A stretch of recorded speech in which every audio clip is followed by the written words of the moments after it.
கொஞ்சம் யோசிக்க வேணாமா, கொஞ்சம் சிந்திக்க வேணாமா? அதில் என்னென்னா, அந்த குரான்கிற புத்தகம் தம்பியெல்லாம் சொல்லுது, குரானே சொல்லுது, இட் செல்ஃப் டிக்ளேரிங். அது சொல்லுது, இந்த புத்தகம் சிந்திப்பவர்களுக்கு மட்டும்தான். குரான்கிற புத்தகம் முஸ்லீம்களுக்கு அல்ல, இந்துக்கள் அல்ல, கிறிஸ்தவனுக்கு, பௌத்தவனுக்கு, எவனுக்கு அல்ல.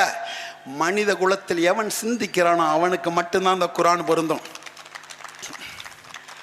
கல்வியின் அடிப்படை நோக்கம் ஒருவரை சிந்திக்க தூண்டுவதாக மட்டும்தான் இருக்கணும். 64,000 புத்தகங்களை தன் வாழ்நாளில் படித்த இந்த நாட்டின் சட்டமேதை புரட்சியாளர் அம்பேத்கர், கல்வியின் அடிப்படை நோக்கம், the basic fundamental of the concept education is to think, சிந்திப்பதுதான்.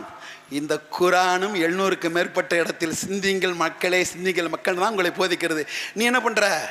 அவன் தர பிச்சை காசு. யாரா ஊர்ல ஒரு அத்துல்காரர், ஒரு அன்சாரி, ஒரு அல்லா பிச்சை, ஒரு துணை சேர்மனு, ஒரு வைஸ் சேர்மனு, அவனே திமுகவில் சீட்டு தருவான். உங்களுக்கு கூட்டணியில் அவனே திமுகவில் ஒரு கேண்டிடேட்டை நிப்பாட்டுவான். உன் கேட்டு தோத்து அந்த கேண்டிடேட் செய்வான், திருப்பி போய் சேர்மனோட சேர்ந்துக்குவான். அதான் காயல் பண்ணத்தில். நோ பிரதர், இவ எந்த இடத்துலையும் உனக்கு ஆதரவாக நின்றதே கிடையாது. ஏங்க, சாராயம் ஹராமா ஹலாலா? ஹராம். வருஷத்துக்கு 75,000 பெண்களோட கருசமணி அருந்து போதே, தாலி அருந்து போகுதே, தாலி அருந்து போதே. 8ஆம் கிளாஸ், 9ஆம் கிளாஸ், 10ஆம் கிளாஸ் படிக்கிற 13, 14, 15 வயசு பையன், பள்ளிக்கூட பையன் மது அருந்துறானே, மது குடிக்கிறானே. தமிழக வீதி எங்கும் சாராயம் ஆறாக ஓடுகிறது. ஹலாலா ஹராமா? ஹராம். என்ன அளவுக்கு திரும்ப திரும்ப திமுக வாக்களிக்கிற? எதுக்கு நீ வாக்களிக்கிற? அதெல்லாம் இல்லை, அவரு கொஞ்சம் இந்து கடவுளை திட்டுறாரு, இந்துக்களை திட்டுறாரு. உனக்கு தான் ஒரு இளவு மயிரும் செய்யலையா? நீ அதில் குழுந்துட்ட, மவுந்துட்ட. Boy, it's totally certainly not good. இது ஏற்புடையதல்ல. இது மாறி வா. நான்லாம் திமுக முன்னாள், இங்கே உள்ள எல்லாருமே திமுக முன்னாள் அடிமை.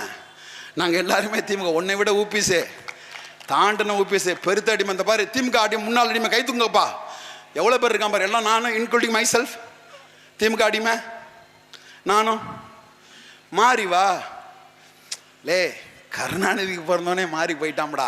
காதர் பாட்சாக்கு பிறந்த நீயாமடே இப்படியே நிற்கிற, மல்லு கட்டுற. நீ ஏன் மல்லு கட்டுற?